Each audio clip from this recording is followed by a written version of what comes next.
रख हौसला मंजर भी आएगा, प्यासे के पास चल के समंदर भी आएगा। ना थक कर बैठ ए मंजिल के मुसाफिर, मंजिल भी मिलेगी और मिलने का मजा भी आएगा। हेलो बच्चों, कैसे हैं आप लोग? उम्मीद करते हैं आप लोग बढ़िया होंगे। तो आज की क्लास में हम डिस्कस करने वाले हैं, सबसे पहले बच्चों बात करेंगे हम किसी रिंग के कारण, किसी डिस्क के कारण उससे स्मॉल x दूरी पर वैद्युत विभव का सूत्र। अब देखो, डिस्क का पृष्ठीय आवेश घनत्व तो सिग्मा है और उसकी त्रिज्या क्या है? कैपिटल R है। तो बच्चे देखो, अब इसको आपको हम दिखाते हैं डायग्राम से। देखेंगे आप, ये आपके पास एक डिस्क है बच्चों, ध्यान से देखिएगा। ये आपकी एक डिस्क है और ये डिस्क देखो बच्चों ऐसे रखी है, डिस्क है और ये ऐसे है, देख रहे हो? ये ऐसे है और इसके केंद्र से x मीटर की दूरी पर बिंदु P है। ठीक है, बात समझ रहे हो? ये डिस्क ऐसे रखी है, आपको दिख रही है केवल ऐसे, बस बात समझ रहे हो? ऐसे डिस्क दिख रही है आपको और ये तो है ऐसे, ठीक है ना? इतनी बात समझ में आ गई। इसका देखो त्रिज्या कैपिटल R है, इसका पृष्ठीय आवेश घनत्व सिग्मा है और इस पर क्यों आवेश पूरे पर क्या है? वितरित है। तो हमने कहा डिस्क के कारण अगर इससे x दूरी पर हमें क्या निकालना है? वैद्युत विभव निकालना है। तो बच्चे डिस्क अगर कहीं है तो उसके लिए हम एलिमेंटल लेंगे, एलिमेंट यानी सूक्ष्म अवयव, और सूक्ष्म अवयव जो डिस्क के लिए होता है वो रिंग होता है। बात समझ रहे हो? रिंग होता है, एक छल्ला होता है। तो देखो हमने क्या किया, इस डिस्क से y दूरी पर जाकर इसमें एक पतला सा हमने एक रिंग काट लिया। देखो ये रिंग, ये ठीक है, क्या काट लिया भाई? इस पे एक रिंग काट लिया ये, और ये इस पे चार्ज dq है और इसकी विड्थ चौड़ाई dy है। ठीक है, बात समझ रहे हो? ये चौड़ाई कितना है? dy चौड़ाई का, और y दूरी पर जाकर इस केंद्र से, देखो इसके केंद्र से y दूरी पर जाकर dy चौड़ाई का हमने एक रिंग काट लिया। अब देखो इसमें रिंग कहाँ काट रहे हैं हम, ध्यान दोगे? हमने पहले से काट रखा है इसमें। देखो ये हमने बीच में, देखो ये इसका केंद्र है, किधर से दिखाएं आपको? देखो इधर से, ये इसका केंद्र है और इससे y दूरी पर देखो ये है, ये y दूरी है। y दूरी पर जाकर देख सकते हो आप फिगर में, y दूरी पर जाकर ये हमने एक डिस्क देखो काट लिया, रिंग। देखो ये रिंग हमने काट लिया, ये थोड़ा टूट गया है, समझ सकते हो आप यहाँ पे।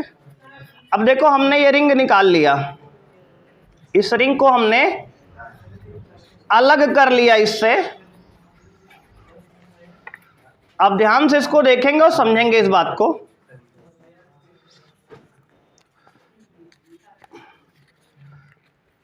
ये देखो आप, ये हमने रिंग इससे अलग कर लिया बच्चे। देखो ये रिंग शेप हमने बीच में से इसमें से काट लिया।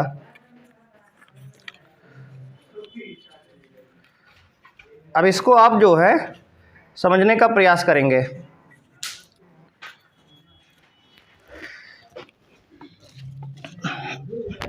गजब, देखो बच्चे, देखो ध्यान से, ये देखो बीच में से रिंग निकल गया इसमें से, देखो ये बीच में पार्ट खाली हो गया, उससे ये एक रिंग बन गई।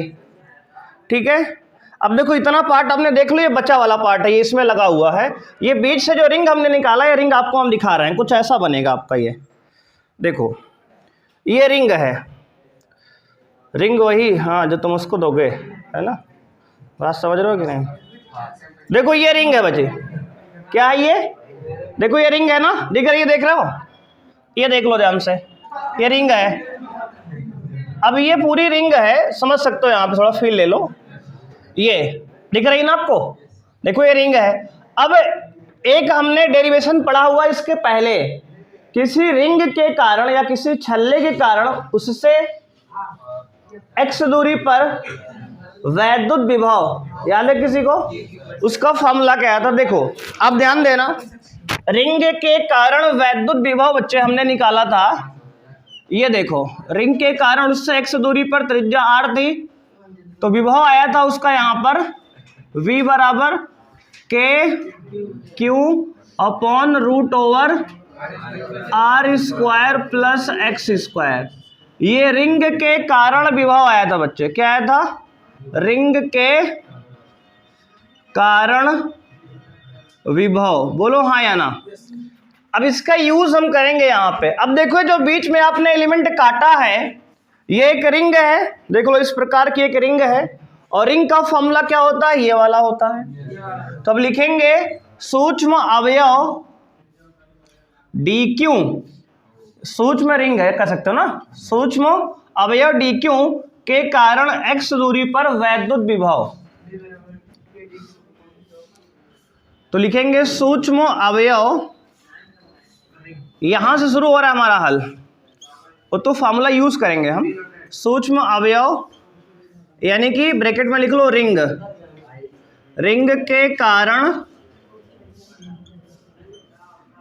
विभव क्या होता है? तो कहोगे dv बराबर, भैया सूक्ष्म अवयव आवेश dq है तो विभव dv होगा, k dq अपॉन रूट में r वहां है लेकिन हमारे लिए त्रिज्या क्या है रिंग की? y है, तो y square plus x square होगा। बोलो सब लोग सहमत हो? भाई ध्यान से देखना, इसमें त्रिज्या r है तो यहाँ r है, यहाँ हमारे रिंग में त्रिज्या y है तो हम यहाँ y plus X square, x तो x ही है ना, और वही रहेगी। बात समझ रहे हो? अब देखो ध्यान से आगे, सूक्ष्म अवयव यानी रिंग के कारण विभव dv बराबर k dq अपॉन रूट में y square plus X square. अब देखो ये विभव इस वाले रिंग का है, ध्यान देना, इस वाले रिंग के लिए ये विभव आया है, हमें इस पूरे डिस्क के कारण विभव निकालना है। बात समझ रहे हो आप? तो लिखेंगे अतः संपूर्ण डिस्क के कारण विभव, संपूर्ण डिस्क के कारण विभव भाई क्या होगा? v बराबर इंटीग्रेट dv। अब आप ये बताओ इसका लिमिट क्या होगा, मतलब कहां से कहां तक समाकलन करेंगे? भाई ध्यान देना, पहला डिस्क रिंग काटेंगे, देखो रिंग हमने ये काटा है ना, पहला रिंग हमने y दूरी पर चल के काटा है, तो पहला रिंग जब हम काटेंगे, जब पूरा समाकलन करेंगे तो पहला रिंग हम यहाँ काटेंगे जीरो पे, ओ पर मतलब, है ना। फिर रिंग हम ऐसे थोड़ा बढ़ाएंगे, फिर और बढ़ाएंगे, ऐसे बढ़ाते बढ़ाते पूरे डिस्क पर काटेंगे। थोड़ा सा गंदा हो गया है, समझ लो इसको। बात समझ रहे हो कि नहीं? बात समझ पा रहे हो? यानी पहला डिस्क, पहला रिंग कहाँ काटेंगे हम? जीरो पे, है ना, यहाँ पे शुरुआत में, मतलब ओ बिंदु पर जीरो रेडियस का हल्का सा बिल्कुल पतला सा, है ना, पॉइंट। उसके बाद बढ़ाते बढ़ाते पूरा कहां तक जाएंगे? r तक। यानी y बराबर जीरो से, लिमिट किसकी है? y की है ना, तो y बराबर जीरो से y बराबर, हाँ लिमिट को भाई ध्यान रखो। देखो ये y की वैल्यू है ना, पहला y का मान जीरो होगा, मतलब यहाँ सेंटर पे केंद्र पर काटेंगे पहले, उसके बाद काटते काटते काटते काटते पूरे डिस्क पे काटेंगे, और आखिरी बार रिंग काटेंगे यहाँ देखो किनारे एकदम r पे, क्योंकि त्रिज्या इसकी r है पूरी। अब बात समझ पाए लिमिट कैसे लगाए हम? अब देखो इसी को आपको सॉल्व करना है। अब देखो ये प्योर सवाल, फिजिक्स का कॉन्सेप्ट यहाँ तक खत्म हो गया भाई। बात समझ रहे हो? फिजिक्स का कॉन्सेप्ट अब आपका खत्म हो गया है। अब कॉन्सेप्ट किसका आ गया? मैथ का आ गया है। बात समझ रहे हो? अब ध्यान देना। अच्छा ये बताओ dq की वैल्यू हमें निकालनी पड़ेगी। अच्छा ध्यान दो, ये रिंग देख रहे हो ना, इसी रिंग को हमने यहां से काटा है ना, dy चौड़ाई की, dq चार्ज की, y त्रिज्या की, देख रहे हो, y त्रिज्या के रिंग काटा है हमने। अब देखो इस रिंग को हमने काट के, जो कि पहले से ही काट लिया हमने, इसको देखो फैला दिए हमने। अब देखो जब इसको यहाँ फैला देंगे इस पे पूरा इस प्रकार से, देखो हमने ये फैला दिया, मान लो इसको इस प्रकार से, तो ये इसकी dy चौड़ाई है ये वाली, देख रहे हो, और इसका ये सरकमफ्रेंस परिधि कौन बताएगा? 2 पाई y। बहुत सही, जो 2 पाई y बोल रहा है सही बात उसकी है, क्योंकि y यहाँ त्रिज्या है, त्रिज्या y है। ये परिधि इसकी 2 पाई r होती है जब त्रिज्या r होती है, यहाँ त्रिज्या y है तो 2 पाई y होगा। बात समझ पाए तनी? अब इसका एरिया क्या होगा? क्षेत्रफल। क्षेत्रफल होगा लंबाई गुणे चौड़ाई, लंबाई गुणे चौड़ाई। भाई 2 मतलब लंबाई कितना है? 2 पाई y और ये dy। अब देखो उसको अच्छे से और समझ में आ रहा होगा भाई, जो क्षेत्रफल dA स्मॉल एलिमेंट है ना, एरिया है छोटा सा, ये एग्जैक्ट सारी बातें हमने मोमेंट ऑफ इनर्शिया में किया था ना 11th में, हाँ जड़त्व आघूर्ण में। अब बच्चे ध्यान देना यहाँ पे। अच्छा एक बात और बताओ, पृष्ठीय आवेश घनत्व तो सिग्मा बराबर क्या होता है? dq बाई dA, आवेश बटे क्षेत्रफल, सिग्मा पृष्ठीय आवेश घनत्व, सिग्मा बराबर आवेश बटे क्षेत्रफल। तो यहां से अगर हम dq की वैल्यू निकालेंगे तो क्या आएगा? सिग्मा dA, और dA की वैल्यू हम पहले ही निकाल चुके हैं, 2 पाई y dy। हाँ अब ध्यान दो, ये वाला dq, सुनो, ये जो dq निकाले हो ना, इस dq को यहां रखना पड़ेगा, क्योंकि उसने आवेश नहीं सिग्मा दिया है, तो हमें आंसर सिग्मा के पदों में लाना पड़ेगा। समझ पा रहे हो बात को? बोलो हाँ या ना। अब देखो ये dq की वैल्यू यहां डालो तो क्या आएगा भाई? बोलो, लिमिट y बराबर 0 से y बराबर r तक। अब k इंटू सिग्मा की dq की वैल्यू सिग्मा 2 पाई y dy बटे पूरे का रूट में y square plus x square. बस अब देखो, अब ये फिजिक्स का कॉन्सेप्ट ये भी हम बता दिए। अब इसमें कांस्टेंट को बाहर करके आपको समाकलन करना है। अब बताओ वेरिएबल कौन है? अचर। तो कहोगे चर यहाँ पे dy है, y के रिस्पेक्ट में समाकलन होगा भैया, और अचर जो y को छोड़कर समय सब अचर है बाहर कर लो। बात समझ रहे हो ना? अब देखो, अब इसके बाद आपको समाकलन केवल करना है बस, और मैथ का पार्ट है। मतलब फिजिक्स में इतनी कहानी थी, और ये सारी कहानी आपने क्लास 11th में एक बार पढ़ी भी है। बात समझ रहे हो कि नहीं? इतना आप नोट कर लो, इसको मिटाकर एक बार इसको समाकलन फिर से करेंगे ऊपर। पहले देख लो यहाँ पे, इसको बाहर कर लेते हैं पहले। v बराबर देखो ध्यान से, कांस्टेंट k है, सिग्मा है, 2 है, पाई है, बाहर समाकलन y बराबर 0 से y बराबर r, बचा क्या? y dy अपॉन रूट में y square plus x square. बोलो बात समझ में आई भाई? आसान है, यहां तक कोई दिक्कत तो है नहीं। देखो सारी बातें आपको हमने डायग्राम से दिखा भी दी है, इतना नोट कर लो फिर आगे बताते हैं। अब ध्यान देंगे बच्चे आप, देखो v बराबर क्या हमारा है? तो v बराबर है k सिग्मा 2 पाई समाकलन y बराबर 0 से y बराबर r y dy upon under root y square plus x square. अब देखो ध्यान से आप, अब आपको समाकलन करना है भाई, और ध्यान देना भाई, समाकलन करने के लिए तरीका क्या है तो हम बता रहे हैं। देखो y ऊपर है, देखो y के सापेक्ष समाकलन हो रहा है, ऊपर y है, नीचे रूट के अंदर y square plus x square है। तो इसको समाकलन करने का तरीका क्या है? देखो डायरेक्ट तो हम कर नहीं सकते भाई, ऐसा कोई रूल हमने पढ़ा नहीं अभी समाकलन में। तो करना क्या है, कोशिश करो कि रूट हट जाए, रूट को हटाने का प्रयास करो। नहीं, वर्ग नहीं कर सकते आप, वर्ग इस पूरे करना पड़ेगा फिर। बात समझ रहे हो? और यहाँ लिमिट उमिट लगी है, इसका वर्ग करना हाथ खराब हो जाएगी, वर्ग नहीं सही है। अब देखो इसमें प्रतिस्थापन करना पड़ेगा। हमने आपको मैथ में अभी कल बताया सब प्रतिस्थापन है ना। माना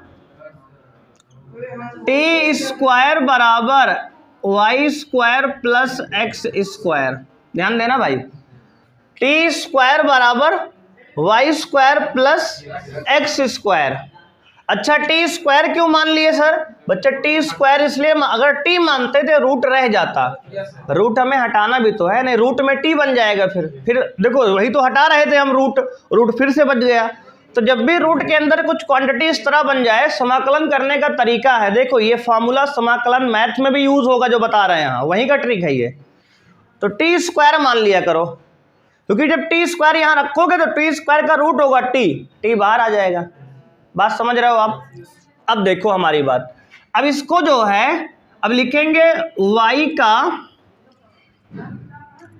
x के सापेक्ष, बात समझ रहे हो? हाँ, y का x के सापेक्ष अवकलन करने पर, अवकलन, हाँ इसका अवकलन करने पर, ध्यान देना इधर, इसका अवकलन करेंगे। टी स्क्वायर है कांस्टेंट, तो इसका अवकलन होगा 0, बात समझ रहे हो?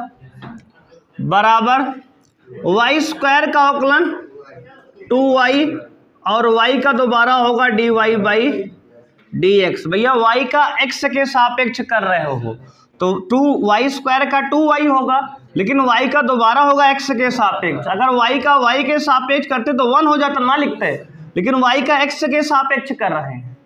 और प्लस x स्क्वायर का क्या हुआ 2x। बोलो बात समझ में आई? कोई दिक्कत है इस किसी को? अब ध्यान देना आप, अब यहां पे हो गया, देखो इसको 2x इधर लाओ तो माइनस में 2x बराबर 2y dy बाई dx। बोलो कोई दिक्कत है? अब देखो ये 2 से 2 कैंसिल हो गया, बात समझ रहे हो ना? 2 से क्या हो गया 2 कैंसिल। अब भैया माइनस x, इसको dx इधर ला लो, x dx, बात समझ रहे हो? Minus x dx। अच्छा इसमें t को हम माने हैं तो एक बात ध्यान देना, इसमें थोड़ा सा सही करना पड़ेगा, वो x के सापेक्ष नहीं करेंगे, इसमें t के सापेक्ष करेंगे।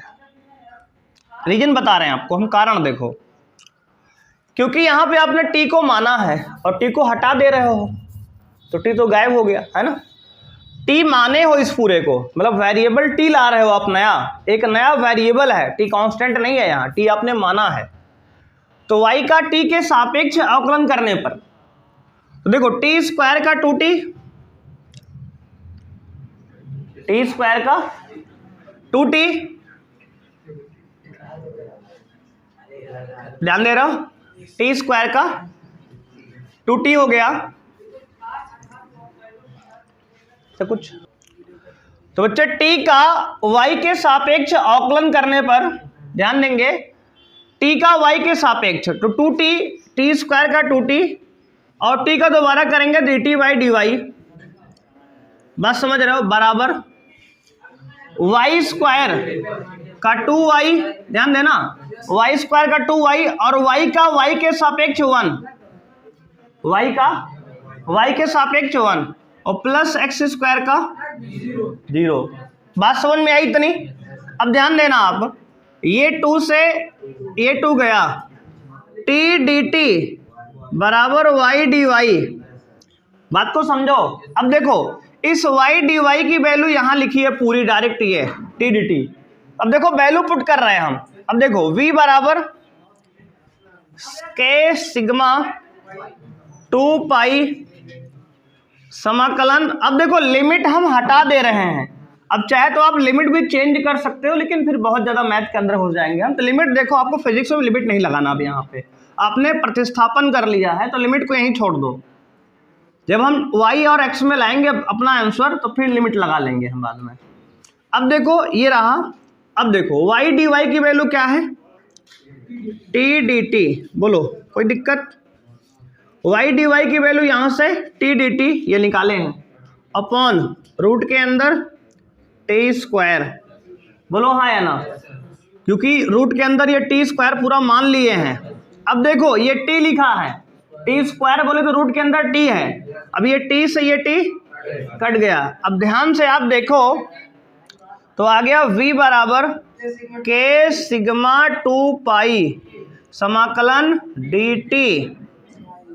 अब dt का समाकलन क्या होगा, t होगा ना, तो देखो ध्यान से k सिग्मा 2 पाई समाकलन dt का समाकलन t, dt का समाकलन t, लेकिन हमने t माना है क्या, सवाल में t हमें दिया था क्या, नहीं, तो t की वैल्यू रखना पड़ेगा। अब भैया देखो यहां से t की वैल्यू निकालो, t बराबर under root Y square plus X square, समझ रहे हो ना, तो यहां रख दो तो आ जाएगा k सिग्मा 2 पाई रूट के अंदर Y square plus X square. अब लिमिट लगाओ, क्योंकि अब देखो हमारा आंसर y और x में आ चुका है, तो अब देखो अभी तक लिमिट हमने गायब कर दिया था यहाँ पे, और ये 0 और ये r, तो वैल्यू किसकी है 0 और r, तो कहोगे y की, तो y बराबर 0 से, हाँ y बराबर r, पूरा लिखो इस तरह, नहीं कंफ्यूजन होगी कि x क्या रखेंगे y की जगह, है ना। अब देखो इसका एक तरीके और होते हैं कि लिमिट यहाँ हम चेंज भी कर सकते हैं, लेकिन वो मैथ में आपको पढ़ाया जाएगा, ठीक है, बात समझ रहे हो।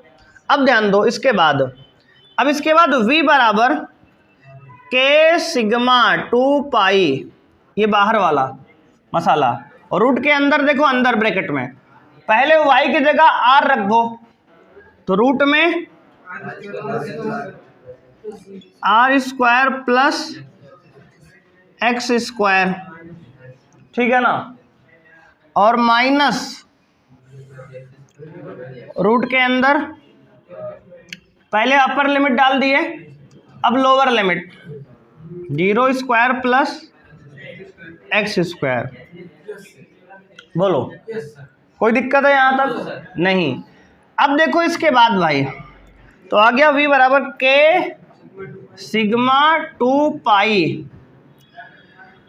रूट के अंदर r square plus X square, r square plus X square, तो सिग्मा के अंदर r square plus X square minus ये x है, क्या है ये, देखो एक्स स्क्वायर रूट के अंदर है तो बाहर क्या आएगा, x आएगा, बोलो बात समझ में आएगी यहां तक। अब देख लो इतना, तो v बराबर आ गया k सिग्मा 2 पाई रूट के अंदर r square plus X square और माइनस में x आ गया, कोई दिक्कत है यहां तक। अब देख लो इसको, इतना नोट कर लो पहले आप, अब आगे ध्यान देंगे आप। देखो v बराबर बच्चों यहाँ पे देखो k की वैल्यू क्या होती है 1/4 पाई एप्सिलॉन नॉट इंटू 2 पाई, ध्यान देना रूट के अंदर सिग्मा है ना, तो सिग्मा भी है, sigma r square plus X square minus x, ये रूट के अंदर वाली बात। अब देखो 2 1 जा 2, 2 2 जा 4, पाई से गया पाई, आ गया v बराबर सिग्मा अपॉन 2 एप्सिलॉन नॉट और ब्रैकेट के अंदर रूट में r square plus X square minus x. देखो ये है पोटेंशियल, कहाँ पे, पॉइंट P पे, तो पॉइंट P पर पोटेंशियल इतना आ गया, इतनी बात समझ में आई, ये हमारा फाइनल आंसर है जी, इतना आंसर आया है, देख लो। अब सुनो, अब अगर आपको केंद्र पर निकालना है, डिस्क के केंद्र पर विभव, तो क्या जीरो करोगे इसमें, x, बहुत सही, x का मान वहां से कम होता होता आके यहीं बैठ जाएगा बिंदु P। तो केंद्र के लिए x बराबर 0 डाल दो, तो v केंद्र पर, डिस्क के केंद्र पर v क्या आ जाएगा, तो कहोगे सिग्मा। और देखो यहां पे जब x को 0 डालोगे, इसको 0 इसको 0 डालो, तो ये r स्क्वायर बचेगा रूट के अंदर, तो बाहर आएगा r अपॉन 2 एप्सिलॉन नॉट। देखो ये आता है केंद्र पर, देख लो क्या किए, x इस मान 0 डाल दिए, तो ये भी 0 हो गया, ये भी 0 हो गया, रूट में r स्क्वायर, रूट में r स्क्वायर, बाहर आएगा r, ये sigma r upon 2 epsilon not. बोलो, तो आपका ये केंद्र पर आ गया विभव sigma r upon 2 epsilon not, और बिंदु P पर विभव आ गया sigma upon 2 epsilon not into में r स्क्वायर रूट में plus x square minus x। ये आपको ध्यान देना है। अब इसमें आप नोट लिख लो, इस पूरा डेरिवेशन बताने के बाद हमने आपको नोट लिखा दिया कि ये बोर्ड में नहीं आएगा, ठीक है। हाँ, तो आपका दर्द खत्म कर दिया हमने कि ये बोर्ड के लिए नहीं है, या आप कभी कंपटीशन एग्जाम दोगे तो उसमें आएगा, ठीक है ना। ये CUET में आ सकता है, CUET नीट में आता है और JEE में आता है, बात समझ रहे हो। तो इन सब एग्जाम में ये पूछता है, बोर्ड के लिए ये नहीं है, बात समझ रहे हो। तो बच्चे लोड नहीं लेना है, तो भाई रिस्क है ना। देख लो इसको, कोई समस्या है बताओ यहाँ तक।